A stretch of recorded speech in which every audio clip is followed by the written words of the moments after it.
Class आज हम discuss करेंगे न्यूक्लियोफिलिक सब्स्टिट्यूशन रिएक्शंस के बारे में। तो क्या वो न्यूक्लियोफिलिक रिएक्शन क्या होते हैं तो उसके बारे में क्या होता है न्यूक्लियोफिलिक सब्स्टिट्यूशन रिएक्शंस। तो दो रिएक्शंस या हम बोल सकते हैं कि ऐसे रिएक्शन जिसमें सबस्ट्रेट का कोई पार्ट किसी न्यूक्लियोफाइल के थ्रू सब्स्टिट्यूट हो जाए, रिप्लेस हो जाए, ऐसे रिएक्शंस को क्या बोलते हैं न्यूक्लियोफिलिक सब्स्टिट्यूशन रिएक्शन। दोबारा सुनिएगा कि ऐसे रिएक्शन जिसमें सबस्ट्रेट का कोई पार्ट किसी न्यूक्लियोफाइल के थ्रू रिप्लेस हो जाए, सब्स्टिट्यूट हो जाए, ऐसे रिएक्शंस को हम बोलेंगे न्यूक्लियोफिलिक सब्स्टिट्यूशन रिएक्शन। तो पहला डेफिनेशन रखेंगे इसका। डेफिनेशन क्या होगा तो लिखेंगे यहाँ पे कि दोज रिएक्शंस या हम बोल सकते हैं those substitution reactions in which a part of substrate a part of substrate is replaced by या इसको बोल सकते हैं substituted by nucleophile. substituted by nucleophile को ऐसा रिप्रेजेंट करेंगे Nu माइनस के through. substituted by nucleophile comma के बाद बोल सकते हैं उसको known as nucleophilic substitution reaction। Nucleophilic substitution reaction ऐसे रिएक्शन, ऐसे सब्स्टिट्यूशन रिएक्शन जिसमें कोई सबस्ट्रेट का कोई पार्ट किसी न्यूक्लियोफाइल के थ्रू सब्स्टिट्यूट हो जाए, ऐसे रिएक्शन को क्या बोलेंगे न्यूक्लियोफिलिक सब्स्टिट्यूशन रिएक्शन। जैसे एग्जांपल की बात करें, एग्जांपल है सबस्ट्रेट में मान लो कोई एल्किल हैलाइड हमने यूज कर दिया Rx, कोई एल्किल हैलाइड है और हमने कोई यूज किया है कोई न्यूक्लियोफाइल। अब इस न्यूक्लियोफाइल के थ्रू इस एल्किल हैलाइड जो कि क्या है यहाँ पे सबस्ट्रेट है, जो कि क्या है सबस्ट्रेट, और इस न्यूक्लियोफाइल के थ्रू इस एल्किल हैलाइड का इस सबस्ट्रेट का कोई एक पार्ट सब्स्टिट्यूट हो जाए और न्यूक्लियोफाइल उसके जगह पे जुड़ जाए, ऐसे रिएक्शंस को न्यूक्लियोफिलिक सब्स्टिट्यूशन रिएक्शन बोलेंगे। जैसे इस न्यूक्लियोफाइल के थ्रू ये X यहां से बाहर हो जाए, न्यूक्लियोफाइल के थ्रू X ग्रुप क्या हो जाए बाहर हो जाए और यहां पे न्यूक्लियोफाइल जुड़ जाएगा तो बनेगा RNU। क्या बनेगा RNU, और जो प्रोडक्ट बना उसमें न्यूक्लियोफाइल सबस्ट्रेट में जुड़ा हुआ है, तो ऐसे रिएक्शंस को क्या बोलेंगे न्यूक्लियोफिलिक सब्स्टिट्यूशन रिएक्शन। और Rx को बोलते हैं एल्किल हैलाइड, और जो न्यूक्लियोफाइल आप अपने हिसाब से ऐड कर सकते हैं, जैसे OH- हो गया उसको न्यूक्लियोफाइल बोलते हैं।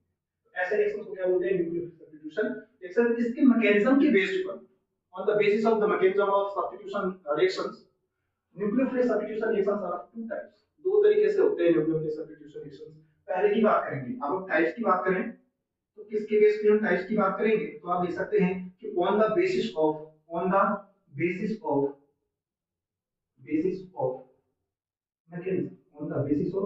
mechanism।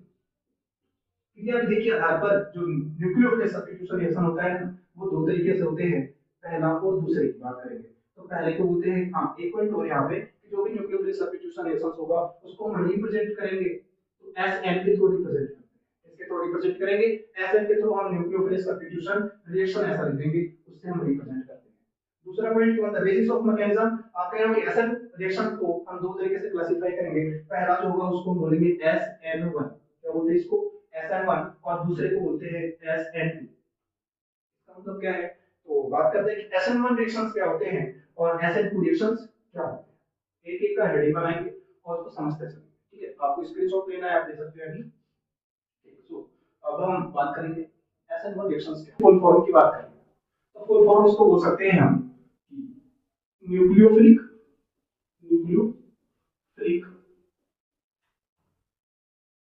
substitution nucleophilic substitution of first order।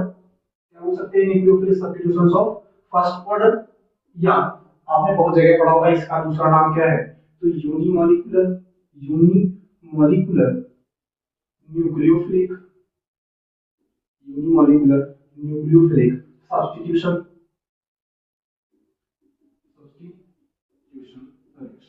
दो फुल फॉर्म इसके nucleophilic substitutions of first order और दूसरा नाम इसका यूनिमॉलिक्यूलर न्यूक्लियोफिलिक सब्स्टिट्यूशन रिएक्शन। क्या होता है ये, इसका मतलब क्या है, तो अभी समझेंगे इसको कि ऐसे रिएक्शंस जिनका जो रेट हो ना, जो रिएक्शन का रेट हो वो केवल एक मॉलिक्यूल के कंसंट्रेशन पर डिपेंड करे, उसको हम बोलते हैं यूनिमॉलिक्यूलर रेट ऑफ रिएक्शन या यूनिमॉलिक्यूलर न्यूक्लियोफिलिक सब्स्टिट्यूशन रिएक्शंस बात करेंगे। उसी को फर्स्ट ऑर्डर क्यों बोलते हैं, क्योंकि जो रेट ऑफ द रिएक्शंस होगा वो केवल एक मॉलिक्यूल के कंसंट्रेशन पे डिपेंड करेगा, तो उसको बोलते हैं हम SN1 रिएक्शंस।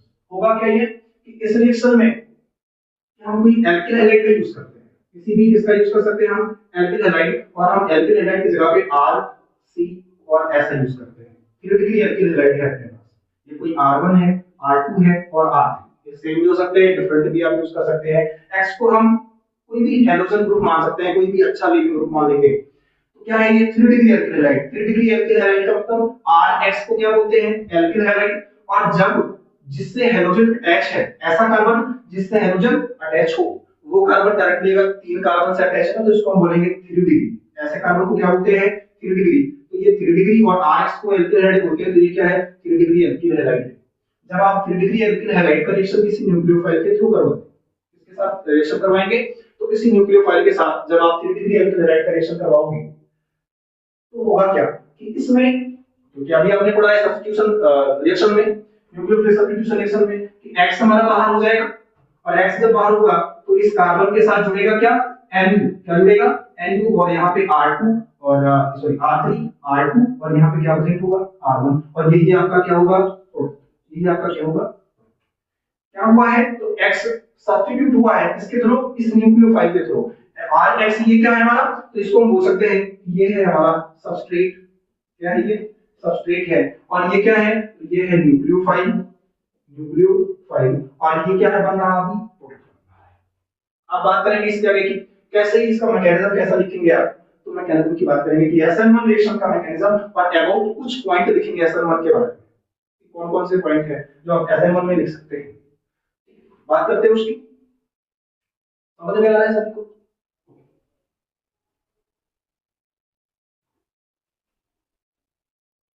सबको रखना है, तो क्लियरली इसको सब करते हैं।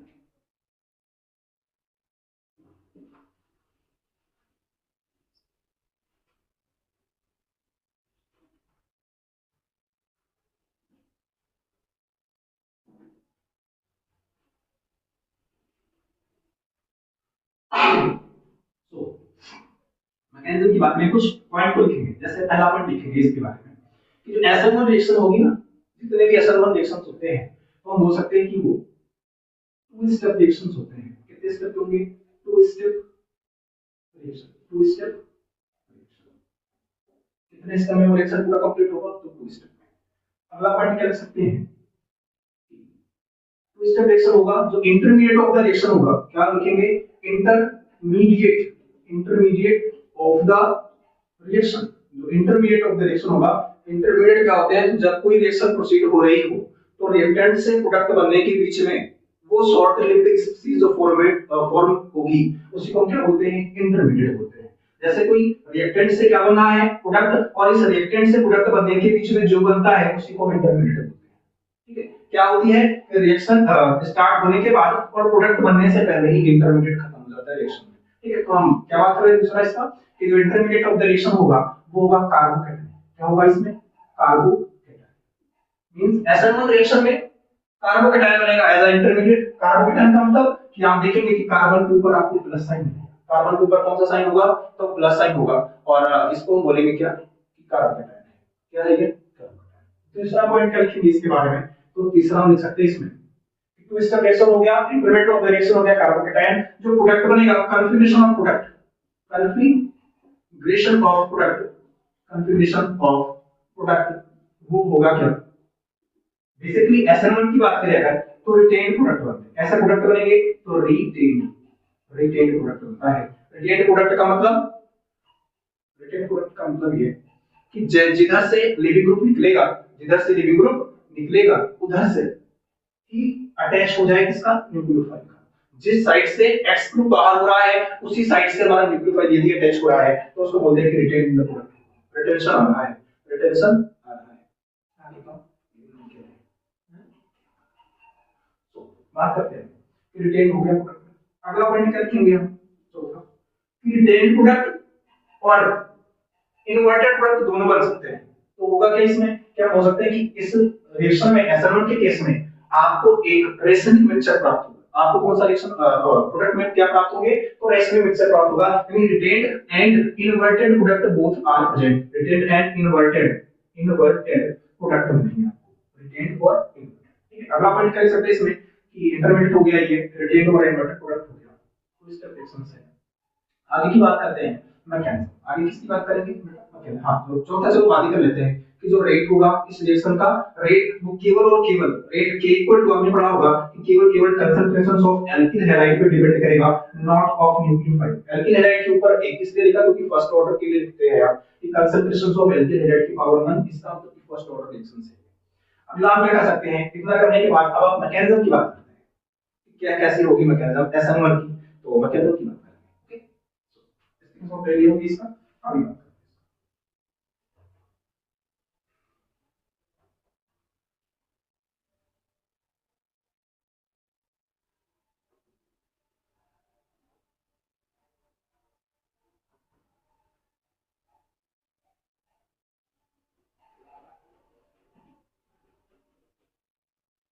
मैकेनिज्म की बात करते हैं। SN1 की तो हमने क्या लिया था, 3 डिग्री एल्किल हैलाइड यूज किया था। कौन सा एल्किल हैलाइड था? 3 डिग्री एल्किल हैलाइड।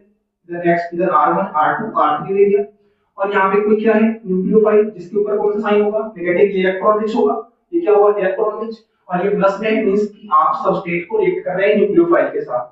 तो होगा क्या, पॉइंट को समझना धीरे से। जब टू स्टेप रिएक्शन होगा तो फर्स्ट स्टेप में जो एल्किल हैलाइड होगा, क्योंकि हमने लिखा है कि इंटरमीडिएट में कार्बोकेटाइन बनेगा, तो फर्स्ट स्टेप में ये न्यूक्लियोफाइल से ना रिएक्ट करके जहां का जो एक्स ग्रुप होगा वो बाहर होगा, तो हम लिख सकते हैं यहाँ पे न्यूक्लियोफाइल को हटा करके ये जो रिएक्शन प्रोसीड होगी वहां पे x माइनस होगा और ये जो रिएक्शन होगी वो कौन सा स्टेप है? तो फर्स्ट स्टेप। कौन सा स्टेप है ये?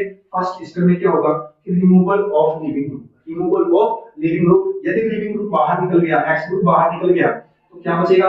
R C R और R बनेगा। ये R1 R2 R3, और जब ये x इस बॉन्ड के दोनों इलेक्ट्रॉन को लेके बाहर जाएगा तो R के ऊपर सॉरी कार्बन के ऊपर कौन सा चार्ज आएगा? Plus charge. और जब आपने लिखा हुआ कि कार्बन के ऊपर यदि प्लस चार्ज आएगा तो उसको हम क्या बोलेंगे? कार्बोकेटाइन बोलेंगे। और इस कार्बोकेटाइन के केस में इस कार्बन ने कितने बॉन्ड बनाए? 1 2 3, और जब कोई 3 बॉन्ड बनाता है कार्बन, बेसिकली यहाँ पे बात करेंगे हम, और प्लस चार्ज भी है, तो हम बोलते हैं कि जो उसका हाइब्रिडाइजेशन होगा वो क्या होगा? sp2। और जिसका हाइब्रिडाइजेशन sp2 होगा उसका जो ज्योमेट्री होगी वो कैसी होगी? प्लेनर। यदि किसी की ज्योमेट्री प्लेनर है, प्लेन का मतलब ये है प्लेन, तो इस पे जो आने वाला न्यूक्लियोफाइल होगा उस पे फ्रंट साइड से और बैक साइड से अटैक दोनों पॉसिबल है। Front side attack and back side attack both present होंगे। तो आप होगा क्या कि सेकंड स्टेप में जो प्लेनर स्पीशीज है sp2 हाइब्रिडाइज जो कार्बोकेटाइन बनेगा, इन द नेक्स्ट स्टेप ये आप यहां देख सकते हैं, यहां से कौन सा स्टेप चालू होगा? Second step. और इस सेकंड स्टेप में R C और R ये रिएक्ट करेंगे न्यूक्लियोफाइल के साथ। इसके साथ रिएक्ट करेंगे न्यूक्लियोफाइल के साथ। होगा क्या कि ये न्यूक्लियोफाइल जहां कार्बोकेटाइन बना था उधर अटैक करेगा और आपका मेन प्रोडक्ट बनाएगा RCR और क्या N। तो एक केस तो ये था कि न्यूक्लियोफाइल फ्रंट साइड अटैक किया तो रिटेन प्रोडक्ट बन रहा है। रिटेन प्रोडक्ट का मतलब कि जिधर से X बाहर हुआ है उसी साइड से न्यूक्लियोफाइल अटैक कर रहा है। दूसरा केस क्या हो सकता है, यही न्यूक्लियोफाइल अगर बैक साइड अटैक कर दे, इधर से अटैक करे बैक साइड, क्योंकि sp2 क्या होता है? ये प्लेनर स्ट्रक्चर है, दोनों तरफ से क्या है पॉसिबल? तो अटैक पॉसिबल है। क्यों? क्योंकि ये sp2 हाइब्रिडाइज्ड प्लेनर स्पीशीज है, इसके पास back end pure orbital present है कार्बन के, तो एक प्रोडक्ट तो ये बनेगा और दूसरा इन्वर्टेड प्रोडक्ट बन सकता है। इन्वर्टेड प्रोडक्ट का मतलब इसको बोलेंगे आप R1 R2 R3, तो ये होगा R3 और इसको क्या बोलेंगे? R2, इसको R2 बोलते हैं, और यहाँ पे R3 और यहाँ क्या बनेगा? R1 और यहाँ पे क्या होगा आपका? इस R3 को यहाँ इसको निकाल देंगे। तो जिधर से न्यूक्लियोफाइल निकला था वो अटैच हो रहा है, जिधर से लिविंग ग्रुप निकला, तो हम बोलेंगे इसको कि ये हमारा रिटेन प्रोडक्ट है। कौन सा प्रोडक्ट है? रिटेन। जिस साइड से न्यूक्लियोफाइल अटैक किया उधर से ही क्या निकला था? लिविंग ग्रुप, तो जो प्रोडक्ट बनेगा रिटेन प्रोडक्ट होगा। पहला पॉइंट तो ये। और दूसरा हम बोल सकते हैं कि उसकी यदि बैक साइड अटैक करे न्यूक्लियोफाइल, क्योंकि प्लेनर स्पीशीज इसके पास back end pure orbital present है, तो हम इसको कौन सा प्रोडक्ट बोलेंगे? तो इनवर्टेड प्रोडक्ट बोलेंगे। कौन सा प्रोडक्ट? इनवर्टेड प्रोडक्ट बोलेंगे। और ऐसे रिएक्शंस जिसमें 50% रिटेन प्रोडक्ट बने एंड 50% इन्वर्टेड प्रोडक्ट बने, ऐसे प्रोडक्ट को हम बोल सकते हैं कि ये इसमें क्या बना है? तो रेसमिक मिक्सचर बना हुआ है। क्या बना हुआ है? Racemic mixture. मींस ऐसे रिएक्शन जिसमें retention of configuration and inversion of configuration present हो, तो उसको क्या बोलते हैं? Racemic mixture. क्या बोलेंगे? Racemic mixture. कुछ पॉइंट है यहाँ पे कि फर्स्ट स्टेप स्लो स्टेप होता है। फर्स्ट स्टेप क्या होगा? स्लो स्टेप होगा। और दूसरा पॉइंट ये है कि ऐसे रिएक्शन जो जिनका स्टेप स्लो है वही हमारे क्या होते हैं? रेट डिटरमाइनिंग स्टेप भी होते हैं। जिसके थ्रू आप रेट को डिटरमाइन कर सकते हो। तो अभी अभी लिखा गया कि SN1 के लिए जो रेट होगा, आपने लिखा अभी अभी SN1 के लिए रेट होगा, rate constant K equal to concentrations of एल्किन हैलाइड पे डिपेंड करेगा। तो आप देखेंगे कि फर्स्ट सिस्टम में केवल क्या इन्वॉल्व हो रहा है, तो एल्किन है, इसलिए रेट क्या होगा इसका, इस पे डिपेंड करेगा कंसंट्रेशंस ऑफ एल्किन हैलाइड। तो ये स्टेप होगा फर्स्ट स्टेप, और दूसरा पॉइंट क्या है कि यही रेट डिटरमाइनिंग स्टेप होगा। तो बात दूसरी आएगी कि जो सेकंड स्टेप है वो कैसा होगा, तो very fast step, fast step है। कैसा स्टेप है ये, फास्ट स्टेप। रीजन क्या है, क्योंकि यहाँ पे चार्ज बन रहा है, क्योंकि यहाँ पे क्या बन गया, चार्ज। यहाँ पे कोई चार्ज नहीं था पहले, अब यहाँ पे क्या बन रहा है, चार्ज, इसलिए ये जो सेकंड स्टेप है ना, फास्ट स्टेप है। और इस तरह से SN1 की मैकेनिज्म कुछ नहीं दिया गया है। एल्किन हैलाइड था, कैसा एल्किन हैलाइड है, तो 3 डिग्री एल्किन हैलाइड है। 3 डिग्री का मतलब कि X उस कार्बन से अटैच है, जो carbon directly 3 alkyl group means 3 carbon से अटैच है, उसको बोलेंगे 3 डिग्री एल्किन हैलाइड। और उसमें हुआ क्या है कि पहले स्टेप में अगर कोई न्यूक्लियोफाइल बाहर हुआ है, तो लिविंग ग्रुप बाहर हुआ है, लिविंग ग्रुप जाते समय जैसे गया तैसे यहाँ पे क्या बन गया है, कार्बन कैटायन। दूसरा पॉइंट एक बहुत इंपॉर्टेंट पॉइंट है कि जो सबस्ट्रेट और लिविंग ग्रुप के बीच में जो बॉन्ड ब्रेकिंग हुआ है बेटा, वो कैसा बॉन्ड ब्रेकिंग हुआ है, तो हम बोल सकते हैं हेटेरोलिटिक बॉन्ड ब्रेक हुआ है। कैसा, heterolytic bond means heterolytic bond break. इसका मतलब क्या है, ऐसे बॉन्ड जैसे हम A और B के बीच में कोई बॉन्ड बना हुआ है, तो एक बॉन्ड बनने में 2 इलेक्ट्रॉन लगते हैं। यदि कोई बॉन्डेड इलेक्ट्रॉन दोनों किसी एटम की ओर चले जाए, किसी एक सिंगल एटम की ओर बॉन्ड के दोनों इलेक्ट्रॉन चले जाएं, तो ऐसे बॉन्ड फिजन को बोलते हैं हेटेरोलिटिक। क्या बोलते हैं इसको, हेटेरोलिटिक बॉन्ड फिजन। क्या बोलते हैं इसको, हेटेरोलिटिक बॉन्ड फिजन। दूसरा पॉइंट क्या है कि A और B के बीच में बॉन्ड बना है, यदि A इलेक्ट्रॉन A एटम और दूसरा इलेक्ट्रॉन B एटम पास जाए, तो बनते क्या है, रेडिकल। क्या बनते हैं, रेडिकल। A प्लस और B क्या बनेगा, रेडिकल। और ऐसे बॉन्ड फिजन को बोलते हैं होमोलिटिक। क्या बोलते हैं इसको, होमोलिटिक बॉन्ड फिजन। तो यहाँ पे हेटेरोलिटिक बॉन्ड फिजन हुआ है, जिसके थ्रू कार्बोकेटाइन बना, और नेक्स्ट स्टेप में यही कार्बोकेटाइन न्यूक्लियोफाइल के साथ रिएक्ट कर क्या बन रहा है, रिटेन्ड पॉलीमर। तो ये थी क्या, SN1 की मैकेनिज्म। बात करते हैं SN2 की, इसकी बात करेंगे SN2 मैकेनिज्म। तो होगा क्या, वहां पे लिखते हैं कुछ अबाउट पॉइंट लिखेंगे उसके बारे में, तब तक के लिए आप स्क्रीनशॉट ले।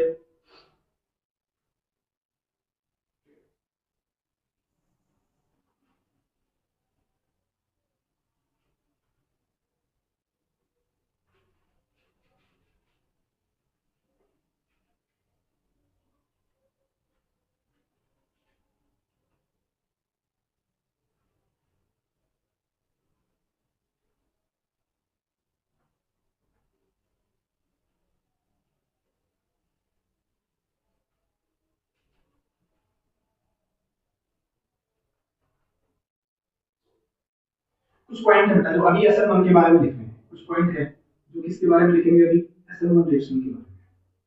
कौन कौन से फैक्टर हैं ना जो अफेक्ट करेंगे रेट ऑफ रिएक्शन को, SN1 के रेट ऑफ रिएक्शन को कौन कौन से फैक्टर अफेक्ट करेंगे। जैसे पहला फैक्टर है ये है कि नेचर ऑफ सबस्ट्रेट। दूसरा क्या है कि नेचर ऑफ लिविंग, जो एक्स निकल रहा था उसका नेचर कैसा है, जो सबस्ट्रेट था उसका नेचर कैसा हो। और तीसरा है नेचर ऑफ न्यूक्लियोफाइल, कैटलिस्ट कैसे होंगे उसके भी ऊपर डिपेंड करेगा रिएक्शन। सॉल्वेंट कैसा होगा, रिएक्शन की रेट डिपेंड करेगी। उन सभी पॉइंट पहले समझ लेते हैं, फिर आगे की बात करें। Okay,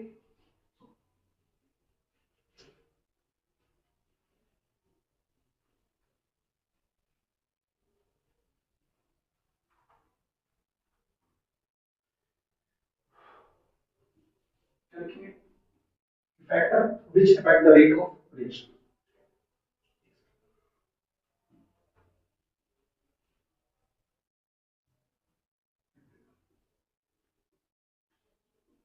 Factor which affect the rate of reaction. बहुत इंपॉर्टेंट पॉइंट है बेटा, कौन कौन से फैक्टर हैं जो इस रेट को इफेक्ट करेंगे। तो पहला क्या है, तो nature of substrate, nature of substrate, nature of substrate, substrate का नेचर बेटा इफेक्ट करेगा। जैसे क्योंकि SN1 रिएक्शन में कार्बोकेटाइन बनता है, और आपने पढ़ा होगा क्लास 11 या कहीं पढ़ा होगा कि कार्बोकेटाइन की स्टेबिलिटी जितना ज्यादा प्लस आई होगा उतना ज्यादा कार्बोकेटाइन की स्टेबिलिटी होगी। यदि हम बात करें कि नेचर ऑफ सबस्ट्रेट, और सबस्ट्रेट में क्या था, एल्किन हैलाइड। क्या था, एल्किन हैलाइड। तो X के निकलने पर R बचता था, और कैसा R हो, क्योंकि अभी रिएक्शन करवाया है तो 3 डिग्री एल्किल हैलाइड यूज किया था, तो उसका पीछे का फैक्ट समझना कि यदि 3 डिग्री एल्किल हैलाइड है, यदि कैसा एल्किल हैलाइड है 3 डिग्री और कार्बोकेटायन बनता है, तो क्योंकि एक प्लस आई इफेक्ट तो ये इस आर का काम करेगा, दूसरा प्लस आई इफेक्ट इसका और तीसरा प्लस आई इफेक्ट इसका, तो ये तीनों इलेक्ट्रॉन डोनेटिंग ग्रुप हैं और इस आने वाले प्लस चार्ज को क्या करेंगे, स्टेबल करेंगे। यानी आप कह सकते हो कि SN1 रिएक्शन में क्योंकि कार्बोकेटायन बन रहा है तो जो एल्किल हैलाइड होना चाहिए वो 3 डिग्री होना चाहिए। क्यों? क्योंकि जो बनने वाला कार्बोकेटायन होगा उसको स्टेबल करेगा। तो हम देख सकते हैं कि जो नेचर ऑफ सब्सट्रेट होगा उसमें आप किसका यूज करोगे, तो 3 डिग्री एल्किल हैलाइड का यूज करेंगे। तो उसके बाद किसका यूज करेंगे, 3 डिग्री RX का सबसे ज्यादा, उसके बाद 2 डिग्री RX का, उसके बाद 1 डिग्री RX का और उसके बाद आप यूज करते हैं CH3X का, उसके बाद 0 एल्किल हैलाइड यूज करेंगे। तो पहला तो नेचर क्या था, किस पे डिपेंड करेगी, रेट ऑफ रिएक्शन, तो 3 डिग्री एल्किल हैलाइड। जहां भी आप 3 डिग्री एल्किल हैलाइड देखेंगे समझ जाएंगे सिंपल सा कि वहां पे कौन सा रिएक्शन पॉसिबल हो सकती है, तो SN1। ऐसा नहीं समझेंगे कि हर जगह अगर 3 डिग्री कार्बोकेटायन बन रहा है तो वो SN1 होगी। बहुत सारे ऐसे एग्जांपल्स हैं कि जहां पे 3 डिग्री एल्किल हैलाइड होगा, 3 डिग्री कार्बोकेटायन बनेगा, फिर भी वो SN1 रिएक्शन पॉसिबल नहीं होगा क्योंकि वो अनस्टेबल स्पेसीज बन जाएगी। ठीक है, दूसरा क्या हो सकता है, तो दूसरा हो सकता है कि nature of leaving group, nature of leaving group की बात करें तो दूसरा है नेचर ऑफ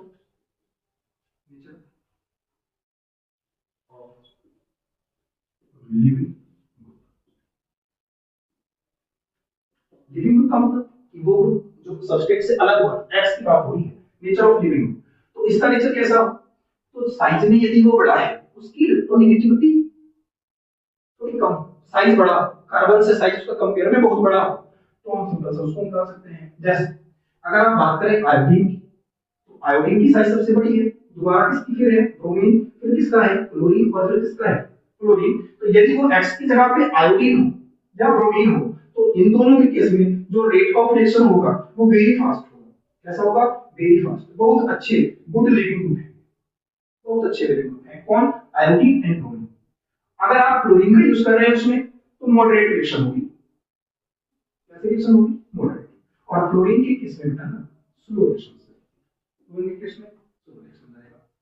तो ये भी nature of leaving group effect कर रहा है रेट ऑफ रिएक्शन को। यदि आप आयोडीन एक्स की जगह पे ले रहे हैं या ब्रोमीन एक्स की जगह पे ले रहे हो तो जो रेट ऑफ रिएक्शन होगा वेरी फास्ट होगा। इन कॉम्बिनेशन क्या दिख रहा है कि 3 डिग्री एल्किल ग्रुप हो और एक्स की जगह पे क्या हो आयोडीन, तो बहुत अच्छे से रिएक्शन आप कर सकते हैं, बहुत अच्छा पॉसिबल। अगला क्या हो सकता है बेटा, तो तीसरा है कि नेचर ऑफ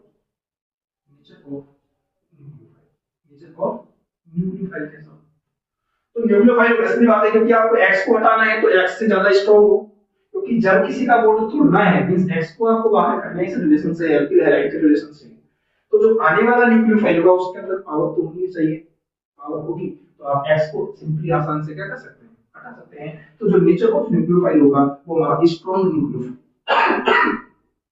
कैसा हो, स्ट्रांग, या जैसे स्ट्रांग न्यूक्लियोफाइल का मतलब हमने लिख दिया OH माइनस जिसके ऊपर माइनस हो, या वीक न्यूक्लियोफाइल भी यूज आप कर सकते हैं। कैसा न्यूक्लियोफाइल, वीक न्यूक्लियोफाइल। और जैसे एग्जांपल में है वो H2, इसके पास लोन पेयर है, इलेक्ट्रॉन रिच, तो ये भी किसका यूज कर सकते हैं आप, चाहे स्ट्रांग न्यूक्लियोफाइल हो चाहे कौन सा न्यूक्लियोफाइल हो वीक। इस रिएक्शन में आप दोनों का यूज कर सकते हैं। रीजन क्या है, क्योंकि जो ट्रांजिशन स्टेट बना है वो आयन बना है, कार्बोकेटायन बना, प्लस चार्ज बना और प्लस चार्ज पे ये माइनस भी अटैक करेगा और ये लोन पेयर भी अटैक कर सकता है। SN1 के केस में आप न्यूक्लियोफाइल चाहे स्ट्रांग ले चाहे वीक न्यूक्लियोफाइल ले, दोनों केस में रिएक्शन आसानी से पॉसिबल हो सकती है। ये सभी चीजें यदि तुमको रिएक्शन में दिख रही है तो आप समझ जाना कि वो जो रिएक्शन होगी वो SN1 मैकेनिज्म के थ्रू प्रोसीड करेगी। पहला तो अगर 3 डिग्री एल्किल हैलाइड हो, एल्किल ग्रुप हो, दूसरा एक्स की जगह पे आयोडीन या ब्रोमीन दिया हो, तीसरा कि अगर न्यूक्लियोफाइल स्ट्रांग हुआ या वीक हुआ तो वो तो न्यूक्लियोफाइल के नेचर पे है, रिएक्शन फिर भी पॉसिबल हो सकती है। मेन पॉइंट क्या है कि यदि कार्बोकेटायन रिएक्शन में इंटरमीडिएट बनना है तो रिएक्शन SN1 के थ्रू। अगला पॉइंट, जब सॉल्वेंट की बात करें, इसकी बात करें बेटा सॉल्वेंट, सॉल्वेंट तो सेम एज न्यूक्लियोफाइल, सॉल्वेंट चाहे हमारा पोलर हो, चाहे कैसा हो पोलर या कैसा हो नॉन पोलर, कैसा हो पोलर या नॉन पोलर, क्योंकि जो ट्रांजिशन स्टेट वाला उस पे आयन बना है तो नॉन पोलर सॉल्वेंट की जगह पे हम लिख सकते हैं ना बेटा CH3OH, ये भी क्या है नॉन पोलर, या हम ऐसा लिख सकते हैं CHCl3, sorry CCl4 non polar solvent है। बेंजीन, सॉरी यहां पे क्या लिखेंगे, बेंजीन भी हमारा क्या है नॉन पोलर सॉल्वेंट। और अगर पोलर की बात करें तो आप यूज कर सकते हैं फिर CH3OH का यूज कर सकते हैं, पोलर सॉल्वेंट। तो इतने फैक्ट यदि तुमको किसी रेट ऑफ रिएक्शन में दिख रहे हैं, किसी रिएक्शन में दिख रहे हैं, किसी रिएक्शन के मैकेनिज्म में दिख रहे हैं, तो आप क्या समझेंगे कि वो जो रिएक्शन की रिएक्शन वन रिएक्शन के थ्रू प्रोसीड करेगी। दूसरा जो मोस्ट वन इंपॉर्टेंट पॉइंट है, SN1 रिएक्शन हमारे सोलुबिलिटिक रिएक्शन होते हैं। बहुत इंपॉर्टेंट पॉइंट ये है कि SN1 रिएक्शन कैसा होता है, तो सोलुबिलिटिक रिएक्शन होता है। क्या है सोलुबिलिटिक का केस, तो वो डिस्कस करते हैं। ओके, सो इसके लिए थोड़ा ट्रेनिंग इसका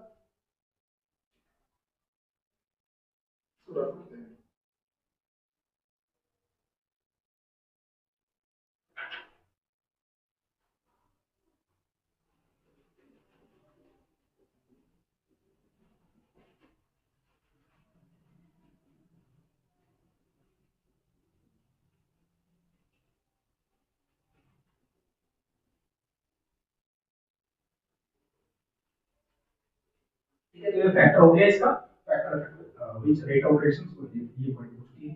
अब किसकी बात करें, सोलुबिलिटी रिएक्शन की। कौन से रिएक्शन को हम बोलेंगे कि ये सोलुबिलिटी रिएक्शन है, उसकी बात करते हैं। समझना, एक मेन पॉइंट लिखेंगे क्या, SN1 SN1 reaction, SN1 reactions are SN1 reactions are solubilitic reaction। SN1 reactions कैसी होती है, तो solubilitic reaction होती है। solubility का मतलब क्या है कि वो ऐसा रिएक्शन जो न्यूक्लियोफाइल के प्रेजेंस में भी सॉल्वेंट से रिएक्ट कर जाए, ऐसे रिएक्शंस कि जो न्यूक्लियोफाइल के प्रेजेंस में भी सॉल्वेंट से रिएक्ट कर जाए, ऐसे रिएक्शन को हम सॉल्वेटिक रिएक्शन बोलेंगे। क्या लिख सकते हैं कि ऐसे रिएक्शंस जो न्यूक्लियोफाइल के प्रेजेंस में भी सॉल्वेंट से रिएक्ट कर कोई प्रोडक्ट बना दे, उसको हम सॉल्वेटिक रिएक्शन बोलेंगे। जैसे एक एग्जांपल करेंगे होता है, जैसे मान लो कि अपने पास है 3 डिग्री Rx की बात करते हैं, इसकी बात करेंगे 3 डिग्री Rx, ये है R R और क्या है R, और यहाँ पे क्या जुड़ा हुआ है X, और यहाँ पे कोई क्या है, हम ऐसा लिख सकते हैं, एरो बनाएंगे और एरो पे हमने लिख दिया AgNO3 सिल्वर नाइट्रेट, और हम मानते हैं कि यहाँ पे जो NO3 है वो एक्ट किसकी तरह करेगा, न्यूक्लियोफाइल की तरह, और हमने सॉल्वेंट में यूज कर लिया H2, सॉल्वेंट में किसका यूज कर लिया H2। तो पॉइंट को समझना थोड़ा सा कि X है और X की जगह पे हम आयोडीन या किसका यूज करेंगे Br, क्योंकि इनके केस में जो रेट ऑफ रिएक्शन होगी बहुत स्पीड से होगी। तो अब होगा क्या यहाँ पे, ये जो Ag है ना, वो ये Ag इस X के साथ मिलकर के, मान लो यहाँ पे Br रहा हो, तो ये बाहर होगा किसके फॉर्म में, माइनस AgBr के फॉर्म में क्या हो जाएगा, बाहर होगा, और इस कार्बन के ऊपर प्लस चार्ज आएंगे। जैसे इस कार्बन के ऊपर प्लस चार्ज आया, ऑक्सीजन ने इस पे लोन पेयर अटैक किया, क्योंकि ये सॉल्वेंट है, H2 क्या है यहाँ पे बेटा, सॉल्वेंट, तो बनेगा क्या RCR और क्या R, और यहाँ पे OH और H, और क्योंकि ऑक्सीजन ने लोन पेयर ऑफ एक इलेक्ट्रॉन को लोन पेयर ऑफ इलेक्ट्रॉन को दिया, तो इस ऑक्सीजन पे कौन सा साइन आएगा, प्लस साइन। इस केस में होगा क्या, क्योंकि ऑक्सीजन एक इलेक्ट्रोनेगेटिव एलिमेंट है, उसके ऊपर प्लस चार्ज स्टेबल नहीं है, तो यहाँ से होगा क्या कि H+ बाहर होगा, और ये इस बॉन्ड के इलेक्ट्रॉन को इस ऑक्सीजन पे शिफ्ट करेंगे, H+ के फॉर्म में बाहर निकलेगा, तो प्रोडक्ट में आपका बनेगा क्या R और क्या O और क्या बनेगा H। और OH जो है ऐसे कार्बन से अटैच है जो डायरेक्टली 3 एल्किल ग्रुप से अटैच है ना, तो उसको बोलेंगे 3 डिग्री एल्कोहल। क्या बोल सकते हैं इसको, 3 डिग्री एल्कोहल, तो हम RH लिखेंगे, और क्या बोल सकते हैं इसको 3 डिग्री। तो न्यूक्लियोफाइल क्या था, NO3, और इस न्यूक्लियोफाइल के प्रेजेंस में भी वो रिएक्ट कर रहा है सॉल्वेंट के साथ, तो ऐसे रिएक्शन को क्या बोलते हैं, solvolytic reaction. Those reactions in which substrate in the presence of nucleophile substrate react with solvent not nucleophile and formation of product takes place, those reactions are known as solventic reactions। तो जो SN1 reactions होगी वो हमारी सॉल्वेटिक reactions होती हैं, मतलब कि nucleophile के प्रेजेंस में भी वो सॉल्वेंट के साथ रिएक्ट करेंगे और सॉल्वेंट के साथ रिएक्ट करके कोई प्रोडक्ट बनाएंगी। पॉइंट को याद रखना, यदि जो अगर OH कहीं जुड़ा है तो OH एक अच्छा लिविंग ग्रुप नहीं है, लेकिन H2O एक अच्छा लिविंग ग्रुप होता है, क्योंकि ऑक्सीजन पे प्लस चार्ज था, इसलिए हमने बॉन्ड के इलेक्ट्रॉन को इलेक्ट्रॉन ट्रांसफर करवाया, H+ के फॉर्म में बाहर हुआ और 3 डिग्री एल्कोहल बन गया अपना प्रोडक्ट। कार्बोकेटाइन बना होगा, क्या बना होगा, कार्बोकेटाइन। तो आप समझेंगे कि जब X बाहर होगा यहाँ पे कार्बोकेटाइन बनेगा, यहाँ का लोन पेयर डोनेट किया होगा क्योंकि इलेक्ट्रॉन रिच है, यहाँ इलेक्ट्रॉन डिफिशियंसी आएगी, इसने डोनेट किए होंगे और ऐसे प्रोडक्ट बनेंगे। यहाँ पे आपका SN1 रिएक्शन मैक्सिमम खत्म होता है, लेकिन अब यहाँ पे एक एक्सेप्शन है। यहाँ पे क्या है एक्सेप्शन, हमने कहा कि 3 डिग्री Rx के प्रेजेंस में आप SN1 रिएक्शन को मानेंगे मैक्सिमम केस में, और यही पढ़ते आए हैं। लेकिन आज हम आपको कुछ ऐसे एग्जांपल बताएंगे जहां पे 3 डिग्री Rx ना होकर के केवल 1 डिग्री Rx। ठीक है, जैसे कुछ एग्जांपल्स की बात करते हैं। ठीक है, और वो एग्जांपल है, वो एग्जांपल क्या होगी, एक्सेप्शन भी होगा कि कौन कौन से रिएक्शंस हैं जिसमें 3 डिग्री एल्किल हैलाइड ना होकर के 1 डिग्री एल्किल हैलाइड भी रिएक्ट कर करके बनाएगी, प्रोडक्ट बनाएगी, वो भी किस रिएक्शन के थ्रू, SN1 मैकेनिज्म के थ्रू प्रोडक्ट बनेगा। कि आपको देखने से लगेगा कि वो SN2 के थ्रू होगा, लेकिन वो होगा SN1। जैसे अगर आप बात करें कि 1 डिग्री एल्किल हैलाइड में रिएक्ट कर SN1 के थ्रू प्रोडक्ट बना दे, जैसे ऐसा लिखा हुआ है कि R और O लिखा हुआ है, R के लिखा हुआ R है, CH2 है, और के लिखा हुआ है O है, और इसके साथ भी CH2 और X लिखा हुआ है, CH2 और X, और प्लस में क्या प्रेजेंट है, न्यूक्लियो, प्लस में क्या प्रेजेंट है, न्यूक्लियोफाइल। तो आप समझेंगे, आप क्या समझेंगे, क्योंकि यहाँ पे 1 डिग्री एल्किल हैलाइड है, ये जो एल्किल हैलाइड है वो कैसा है, 1 डिग्री, और 1 डिग्री तो SN2 में होता है, तो पॉइंट को समझना, यहाँ पे होगा क्या कि जब X फर्स्ट स्टेप में बाहर होगा, हमें कहते थोड़ा बता दें, जब X फर्स्ट स्टेप में बाहर होगा तो इस कार्बन के ऊपर प्लस आने हैं, यानी कुल मिला के ऐसा बनेगा RCH2 को लोन पेयर दो इसके पास प्रेजेंट है, और क्या बनेगा CH2 पे प्लस चार्ज, ऐसा होना है क्या। अब अगर ऐसा हो गया कि ये 1 डिग्री कार्बोकेटाइन बनेगा, कैसा बनेगा, 1 डिग्री कार्बोकेटाइन। अगर ये 1 डिग्री कार्बोकेटाइन है तो ये SN1 रिएक्शन को फॉलो नहीं करेगा, लेकिन पॉइंट को समझना, ये अभी तक आप पढ़ते हैं, लेकिन ऐसा पॉसिबल नहीं है, क्योंकि आप टोटल केवल देखते हैं स्टेबिलिटी ऑफ कार्बोकेटाइन। तो जब इस कार्बन के बगल ऑक्सीजन प्रेजेंट है और ऑक्सीजन के पास लोन पेयर प्रेजेंट है, तो ये कन्जुगेशन में पार्टिसिपेट नहीं करेगा, और कन्जुगेशन में यदि पार्टिसिपेट कर दिया तो क्या ये इसकी स्ट्रक्चर्स नहीं बन सकती, RCH2O प्लस, क्योंकि लोन पेयर ऑफ इलेक्ट्रॉन को दे डोनेट करेगा, और ये CH2 नहीं बन सकता। ये carbocation due to resonance stable है, और स्टेबल है तो 1 डिग्री कार्बोकेटाइन या 1 डिग्री एल्किल हैलाइड भी SN1 रिएक्शन फॉलो कर सकती है इस केस में। कहां, जब टोटल ओवरऑल बात क्या करना है, तो स्टेबिलिटी ऑफ कार्बोकेटाइन, ऐसा एटम अटैच साथ में, ऐसा ग्रुप अटैच है साथ में कि जो इस आने वाले प्लस चार्ज को स्टेबल करेगा due to donation of electron. तो हम बोल सकते हैं क्योंकि कार्बोकेटाइन स्टेबल हो गया, और अगर कार्बोकेटाइन स्टेबल हो रहा है रेजोनेंस के थ्रू, तो रिएक्शन हमारी इधर से प्रोसीड करेगी। ठीक है, तो ये पॉइंट क्या है बेटा, एक्सेप्शन है। ये क्या है, एक्सेप्शंस ऑफ SN। देखने में लगेगा क्या कि रिएक्शन हमारी SN2 जाएगी, क्योंकि जो एल्किल हैलाइड है वो कैसा है, 1 डिग्री एल्किल हैलाइड है, बट पॉइंट को समझना कि स्टेबिलिटी ऑफ कार्बोकेटाइन की बात करते हैं, नॉट 3 डिग्री 2 डिग्री 1 डिग्री की बात करेंगे, केवल आपको स्टेबिलिटी ऑफ कार्बोकेटाइन बात करेंगे। और ऐसा एटम जो 1 डिग्री कार्बोकेटाइन को स्टेबल कर रहा है, वहां पे भी रिएक्शन SN2 होनी चाहिए, लेकिन होगा क्या, SN1, क्यों, क्योंकि कार्बोकेटाइन रेजोनेंस के थ्रू स्टेबल है। तो ये एक्सेप्शन था। आप ऐसा नहीं बोलेंगे यार कि सभी 3 डिग्री एल्किल हैलाइड ही SN1 रिएक्शन देंगी, 1 degree alkyl halide SN1 reaction नहीं दे सकता। बिल्कुल दे सकते हो, तो हम आपको प्रूफ करके कुछ एग्जांपल भी दिखा रहे हैं। यहाँ पे भी ऐसा हो सकता है कि अब ये रिएक्ट कर मान लो इधर एक बॉन्ड इधर प्लस है, और यहाँ पे कोई न्यूक्लियोफाइल है और अटैच होके बना सकते हैं प्रोडक्ट। तो मेन प्रोडक्ट होगा, हम उसको लिख सकते हैं RCH2O CH2 और X लिख सकते हैं। उसमें X की जगह पे क्या लिखेंगे, जो कि न्यूक्लियोफाइल हमारा ऐड होगा, तो हम डायरेक्ट न्यूक्लियोफाइल लिखेंगे।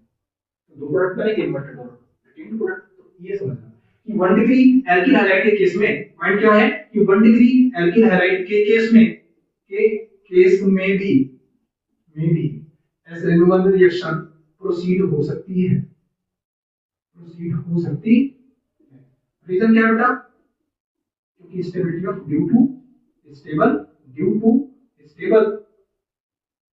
कार्बोकेटाइन, क्योंकि जो कार्बोकेटाइन बना है वो कैसा है, रेजोनेंस के थ्रू स्टेबल है। यहां पे जाकर के तुम्हारा most of the topic of SN1 reaction complete होगा।